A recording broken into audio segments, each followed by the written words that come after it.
And we are now live. So, afternoon, everybody. Happy Thursday. Hope the sun's shining where you are, because it is here. Today, we have got the awesome legend that is Mr. Dave Katz, on the call for us. So, Dave's kindly taking 20, 30 minutes out of his day to have a chat with me, talk through his experience of working with me in the 1% Blueprint, the program that he's just finished up on.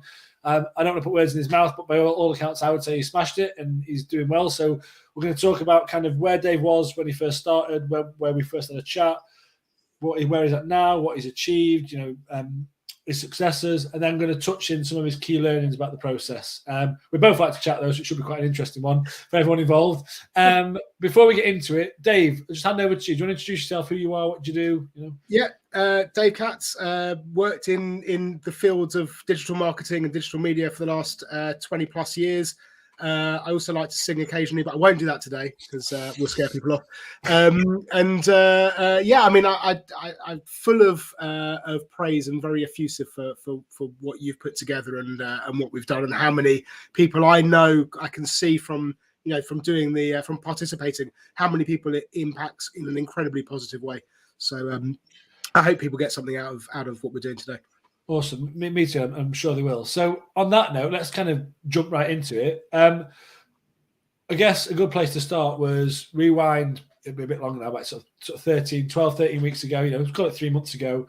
I think you'd seen a post of your friend Richard, who also just finished the program, also saying very kind things, which is nice.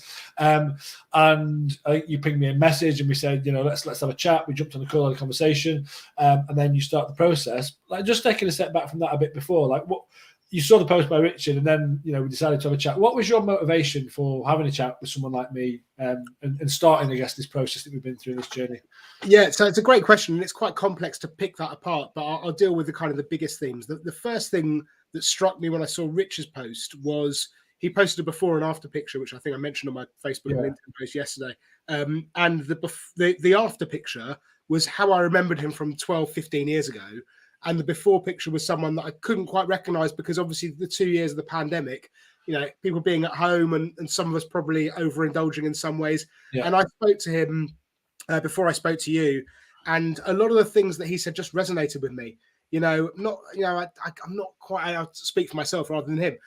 I'd get in the shower every day, look at myself and think, I'm not comfortable with how I look.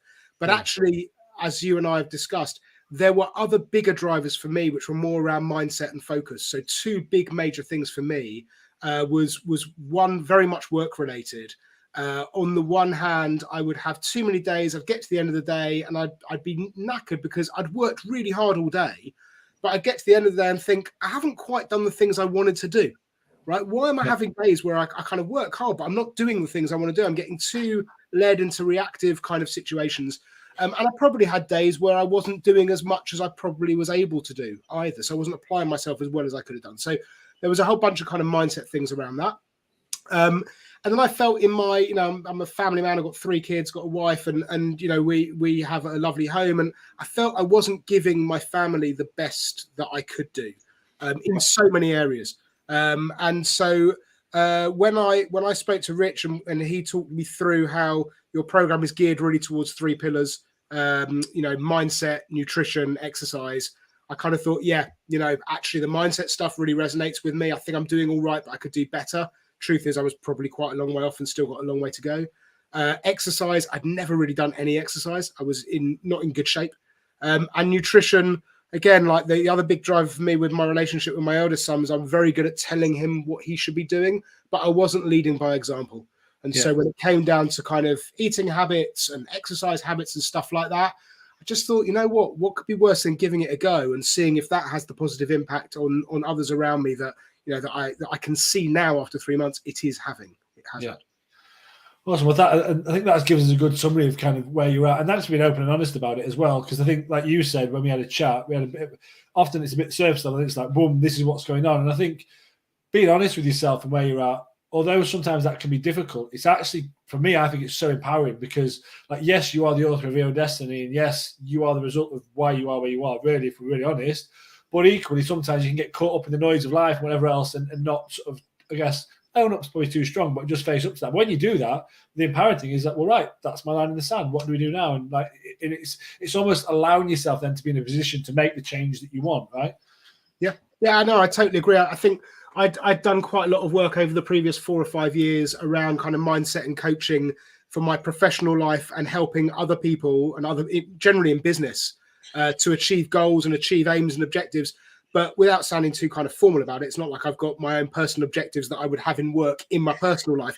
But I hadn't really thought in those real terms about, well, what are my goals? What am I doing to try and achieve them?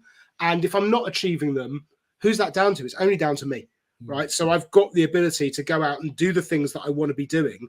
I just have to focus and prioritize. There's a whole load of stuff that a whole bunch of tools and kind of ways of operating that you've given me. I've spoken to a few people in the last couple of days, and I kind of consider in many respects that you've helped me reprogram myself, which is an interesting way of framing it. But I feel that's where we're at right now. Awesome. Okay. Well, I think that's a nice segue to sort of let's fast forward into like today. So that's where we were, not looking and feeling how you want physically. That's one part, but I guess more importantly, the mindset and how you're showing up around areas of work and family. You weren't where you need to be, and it's that I think. And I speak, and we're all guilty of this, but like when we're out of congruence with kind of where we know we want to be and can be, and we're not, that disconnect doesn't feel great. And I think that's sort of where we were, right? So, but now fast forward 3 months.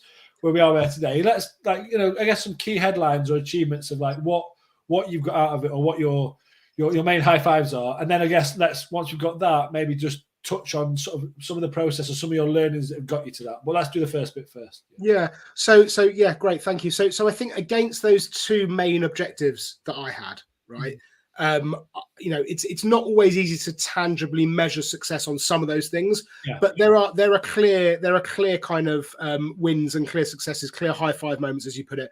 I mean, I can see like various members of my family going out and doing stuff that they wouldn't otherwise have done. I'm talking about my kids, really, my eldest son in particular, who, when we first spoke, I remember you saying something very clearly to me about how a lot of the time that I find frustration with him, I'm actually frustrated with me.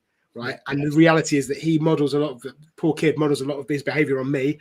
And actually a lot of the stuff around kind of nutrition and exercise and stuff like that, he's already doing. I can see him doing it in just 3 months.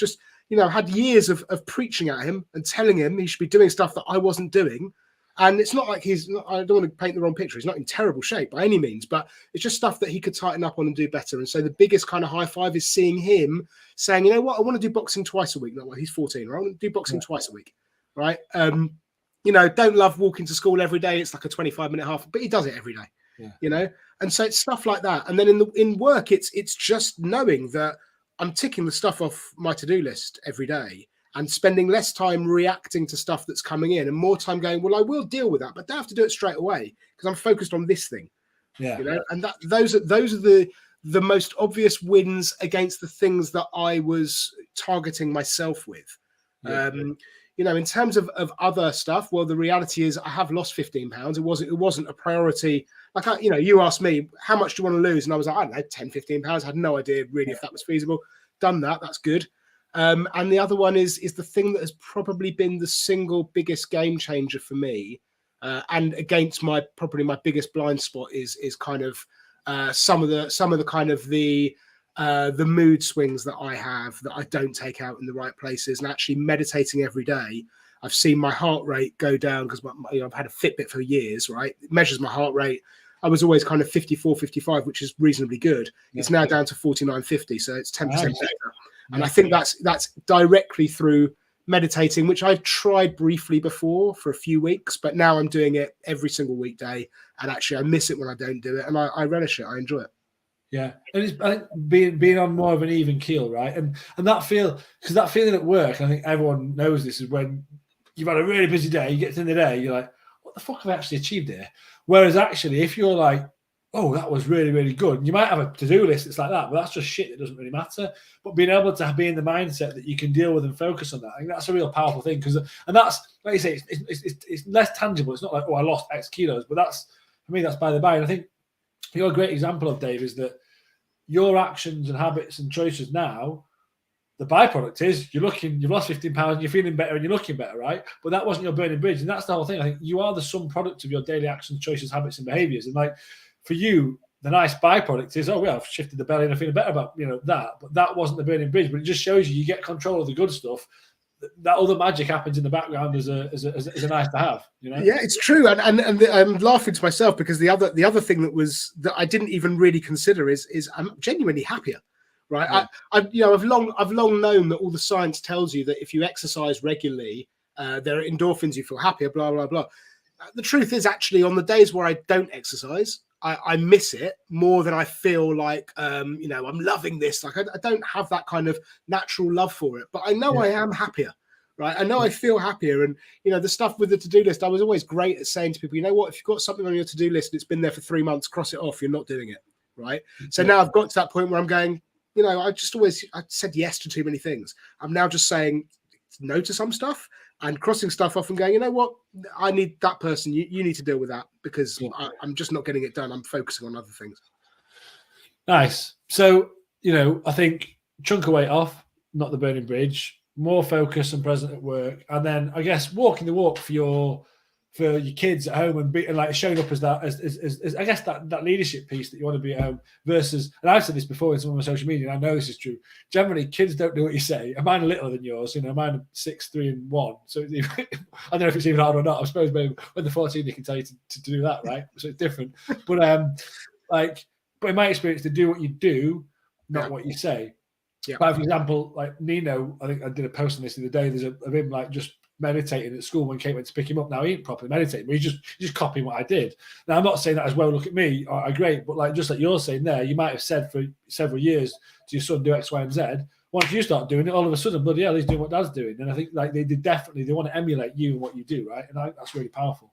Yeah. Yeah, no, I totally agree. They see what's going on, and as I said, it was a big driver for me. Was I'm great at knowing what should be done, but I wasn't great at doing it myself. So, what am I telling people? I'm telling people it's not important, right? I'm telling people it's good to know it and it's good to be able to talk about it, but you don't have to do it. And expecting them to do it and getting angry that they weren't doing it. Then, like we said, what you're getting angry at is just yourself, isn't it? Yeah, that's the thing, really. Absolutely. Yeah. Okay, cool. So I think we know where we are, which is fantastic. Let's then sort of dig into a little bit. Like, what have you learned, or what have been?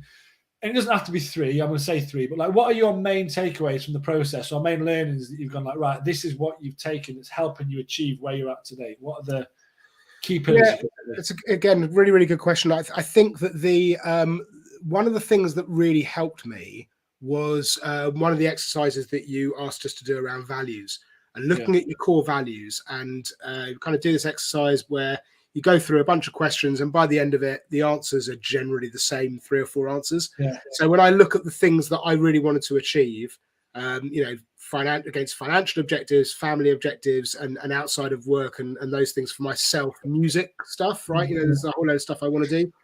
It's really kind of understanding, well, if those are the things that I want to be doing, what do I tangibly do to make sure I do more of them? And what do I minimize? Because everything comes at a cost, right? Mm-hmm. What do I minimize? And actually, probably one of the biggest switches, I think, for me, I've always been a bit of a night owl. So I was always up late, 12, 1 o'clock most nights.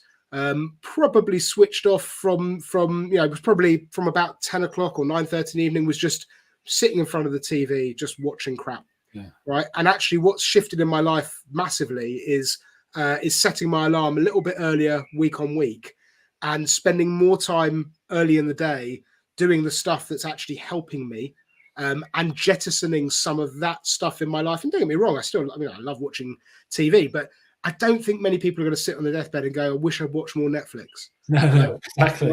Exactly. So that was a big change. I think the exercise thing, to an extent, slightly scared me. Like I was always like, I don't really like to do it. But, it was part of the program that I'd signed up to. And as I said, I'd got to 46 plus years in my life and not done a bunch of stuff. So I might as well try this and see where it gets me. And I kind of feel like I threw myself in.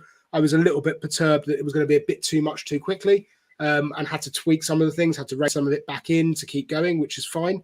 But it's that thing about, when you know what you want to achieve and something gets in your way, you kind of deal with it. You go, you know what? Either I can change that, in which case I'll change it, or I can't change it, in which case I'll work around it, and I'll deal with it. I'll deal with what I have to deal with now until I can go back to what I want to be doing. Yeah, I think that's what you said there. I mean, I'm going to say this because I'm biased because I think it's part of the process. But that whole way of thinking of like perfect enemy good enough, and something's better than nothing, and actually something's gone wrong. How do we learn from it? That way of thinking there, because I think when I say you, Dave, I don't mean you specifically, the royal you, but probably you a bit as well. Is let's say something happens. There was a period of work that we're working together and we're setting goals and doing things. Well, like the sort of perfectionist mindset, the fixed growth mindset is like, well, I can't do it, so I haven't done it, so I fucked it all up. That's all. I can't do it now. And I heard this analogy. It was one of the guys on the call the other day. I can't remember who said it, but I loved it. That's the equivalent of you driving your car, you get a flat tire, you jump out, and you knife all the other tires. Like, why? It's brilliant. It just sounds insane, but that's sort of what we do to ourselves, right? And it's just madness. And so I like, and I think what you just described there is that being like, okay, well, there's exercise that we do, and if it's not quite right or doesn't work, well, rather than saying no, I can't, it's like, well, what can we do and how can we adapt this? Because we know it's important, and that kind of like mindset of, well, we can always do something. And if something's gone wrong, what are we going to learn? I think I'm putting words in your mouth here, but you touched on it. I think that's for me really integral to making sort of proper change that lasts. Well, what would you say to that? No, listen. I would totally agree. I mean, you are putting words into my mouth in the sense that I didn't say it just now, right? But having, when I talked about mindset coaching, the kind of the instruction manual, the book on this is the Carol Dweck mindset book, which I read 4 or 5 years ago, thinking, I can't get why my son's so fixed-minded when I'm so growth-minded. And I read the book and realized that I was fixed-minded. And actually that's where I was at. And I was very good at, I know people that possibly are more fixed-minded than me, and I know people that are much more growth-minded than me. But one of the things that I did towards the end of the program was I started learning, a few times in my life I've tried to start learning Hebrew. I have learned, or I've learned a bit of Hebrew, right? It's important to me. I love going to Israel and I want to learn that language and blah, blah, blah. But I always had this narrative that I'm crap at languages. So that's why I'm not doing it. But I'm just rubbish. That's it. Yeah. But it's just nonsense, because again, I was very good at telling other people, talking to other people, and saying, you know what, if you want to do something, work at it, you'll improve. You may not be the best in the world at it ever, right? You might not be, but the reality is only one person is the best in the world at anything. So it doesn't. You can still be very, very good at it, and good enough that you're happy. And if it's what you want to do, work at it, you'll improve it. And that's all it is. And so I think a lot of the kind of growth mindset stuff was stuff that I was like consciously aware of, but it's only really through working over the last few months I've started putting stuff into practice. Yeah. And as I say, that's why for me the word is reprogramming. You've helped me to reprogram myself. Well, I was thinking there, the whole exercise piece there, your initial narrative, 46 years, oh, I don't like exercise. I'm just someone who doesn't like exercise, really? Well, how about we test that? And then you've shown yourself, okay, it might not be your greatest passion, but actually it just so happens you quite enjoy it and you feel good for doing it. And so there we go. And that's where things like that, well, why is exercising and stuff important? And for you, like you might have said, coming to this process, some guys initially their thing might be, I really want to lose weight, I'm not happy comfortably. And then as a byproduct, the mindset stuff is important and they recognize that. I think you were the other way around. It was more like, actually, okay, I'm not feeling great about how I look, but I'm not that bothered about that. I want to sort my head. But like using a very sort of practical example of, well, let's sort, let's challenge your thinking around exercise. Well, then once you've proven yourself and shown yourself that, oh, maybe I do like it, well, that'll bleed in everywhere else. And that's why for me, this sort of change, it being multifaceted and sort of wanky word, holistic, is so important, because what seems like something that's like, what's that got to do with work? Well, it's got everything to do with work, because you're showing yourself you can think in a different way. So then why can't you apply that level of thinking elsewhere, or vice versa, Yeah, no, I fundamentally believe one of the biggest learnings for me was the realization that those three things are absolutely inextricably linked. And if I want to get my head straight, then diet is really important, and nutrition. I would always have said I love food, and I do love food, and I used to eat a lot of food that was really bad for me. Now I probably eat less food, and all the food I eat is good for me. I'm not enjoying it any less. I'm actually preparing more stuff myself, and kind of weirdly getting a different sense of pleasure out of that side of things. And that's everything seems to be inextricably linked in a way that I probably would kind of intellectually have believed before, but I wasn't practicing it and I wasn't displaying through my behavior any kind of knowledge that I believed that was the case, whereas I do now. So I guess there's the reprogramming piece, the whole like growth mindset shift of how we're thinking. Anything else? That sort of key points. Or I guess another question to ask could be, because I think we've touched on a lot there. And again, if you haven't got a direct answer for this, it's cool. What, if anything, were you most surprised by? Like, was there anything you're like, oh bloody hell, that's not expecting, but like that was been impactful? Interesting. So I think the power of the group, the power of kind of talking to people that I didn't know and would never have spoken to, and some of whom I probably will never speak to again, but on the weekly calls that we do, opening up, right? The power of saying something out loud in front of other people, which makes you go, oh shit, I've said it now. Now I've got to do it. You know, which is interesting and it's weird. And there are some kind of negative connotations around that as well, in terms of kind of the power of peer pressure. Yeah. But there's a very interesting, reality of human nature there. You say something out loud, you commit to it, and I think you are much more likely to then go and do it. Yeah. So that was interesting. We talked about the link between all the different elements, but hearing other people's ups and downs, and genuinely on both sides, right? Sometimes hearing that someone else was struggling with something that you found easy, kind of go, oh, well, I did that, quietly to yourself, kind of go, oh, I did that. When you've heard that same person find something easy that you found hard, right? Yeah. It kind of, again, it plays into that whole kind of human condition piece of we're all different, right? There's stuff that some of us will find easy, some of us will find hard. And actually there are probably some things in the program that I tried and couldn't get my head around and want to come back to, and I will try it again because I do believe it's there for a reason. And if I could kind of nail it and crack it, it would help. Yeah. But it's just first pass didn't work. Doesn't mean I won't try again. No, I think something you said there about the group thing and around other people's experiences, because I sometimes almost forget this as a coach, because if I'm on the call, I'm leading it and we're running through, I've got a different dynamic to the people who are on it watching and listening, right? We're all got our place. And I find that often, sometimes the power isn't in our interaction when we're working through what you want. It's you hearing other people's stories and their journeys and what they're doing. And I think that, especially when you've got a group of people or men that are in a very similar kind of, although we're very different disparate lives, but fundamentally, where they're at with their careers, with family, with children, very, very similar life stresses and demands. Obviously, their exact circumstances are unique, but I think that can be quite cathartic and empowering to see, oh, this guy, I know he struggled here, but then he's thriving here. Well, what can I do? And not as a look at me, I'm great, or woe is me either. But I think just hearing other experiences makes you think, well, it's not just me here. There's other people here that do struggle, but then can also thrive in a similar environment. Yeah, I know. I totally agree with that. I mean, I mentioned earlier, right up the top, what I do for a living. In the last 6 or 7 years, I've done a fair amount of coaching and facilitation as well. And it's always kind of magical as a facilitator when you can sit back and people are coaching each other.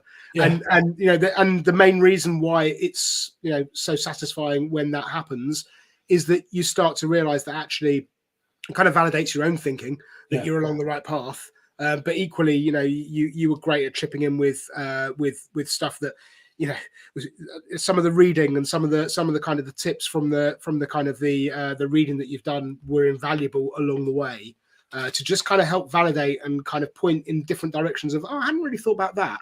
It's interesting. That point of view is interesting. I might go and explore that a little bit more, because it was invariably stuff that I hadn't heard of or come across before. Yeah, and I think that for me, I believe in coaching. I've got a coach. Like it's I think if you've got a coach, if you're a coach and you haven't got a coach, you're a fraud. Is what I would say.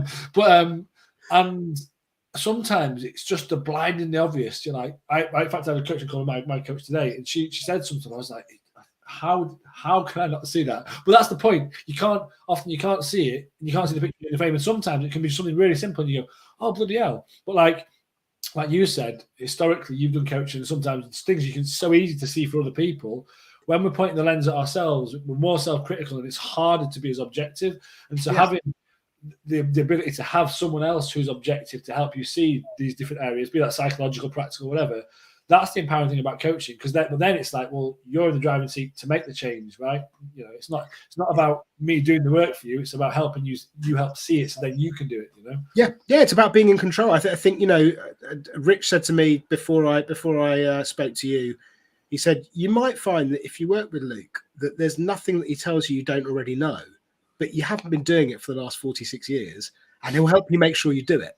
And so for me, that was a real kind of powerful thing of going, oh, that is interesting. That is interesting. And it is stacking all these things up together. You know, it is kind of looking at them holistically. It is going, you know what, forgive yourself. You've got permission to screw stuff up, screw stuff up. We're all human, right? And it's not screwing it up. It's all part of the process of helping you to get where you want to be, you know. And if you fall off the wagon, there's that brilliant kind of Batman quote where Michael Caine says, you know, why do we fall, Master Wayne? So we can learn how to get up. Get back up again. Yeah, exactly. And that's you know, there's a few things. I think that one came from you, actually. I nicked that from you. There's a few things that you know that come out of this that you kind of go, that's a great mantra. To kind of go, well, actually, that's a better way of being. And I haven't got no one's completely there. That's for sure. You know, this is week one of post those 3 months. Yeah. And honestly, the acid test for me is where am I at in 6 months, a year, 2 years. But I believe that I can't go back to the way I was before because I don't want to. Yeah, I think that's the thing is, especially with becoming more conscious and aware of how you're acting and behaving and having another way to operate. Once you've been there and you've seen it and you've understood the more deeper level reasons, you can't unknow those things. So you might have times when it's too busy and overwhelmed and like life gets in the way and maybe you're not as conscious as you are, but you've always had that consciousness and that you can't unsee that. And so for me, that's the power in, and also like we talk about when we fucked up and we've resolved it. Well, then you've now got a way of like, well, actually this went wrong in the past and I did that last time. You've got a different way to operate. And for me, that's the empowering bit and what elicits long-term change. We'll get you on in 6 months and we can high five again. That's what we'll do, right? Guaranteed. Dave, I'm going to come up to time, so I don't want to take up too much time because you're a busy man. Thank you very much for your thoughts and taking your time to have a chat. I hope anyone who's been watching it has found it helpful because I've really enjoyed our chat. And, you know, I've loved working with you anyway. I think it's been great. I guess final question before we go.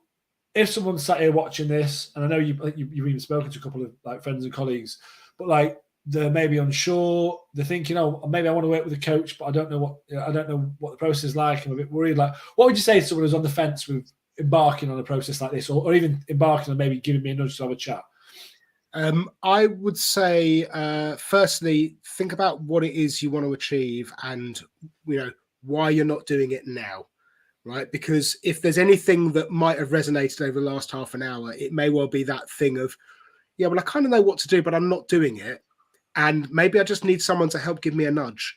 And I said it to you on our first call that if this achieves what I want it to achieve, and it has done, then, you know, there's no amount of money in the world that it's not worth, you know, because it's helped me immeasurably so far. And I believe that those habits are utterly embedded. So I think for anyone that's thinking about it, by all means, you know, have a chat with me. You know, I'm more than happy to share my experiences as we know, because we are on here today. But I'm incredibly grateful for what you put together and how the program works, because it has really helped me, and I can only speak from that personal experience. Awesome. Well, thank you, Dave. I'll take that as a ringing endorsement. Thank you very much. On that note, we'll let you get off. For anyone who's watching, I hope this has been enjoyable. If you are interested in having a chat with me about how I can help and what it all looks like, give me a nudge. And again, I think Dave's kindly said he would have a chat. So if you want to hear from the horse's mouth before speaking to me, give Dave a nudge. He's kindly said he would. On that note, have an amazing Thursday, guys. Thank you very much, Dave, and see you soon. Thank you.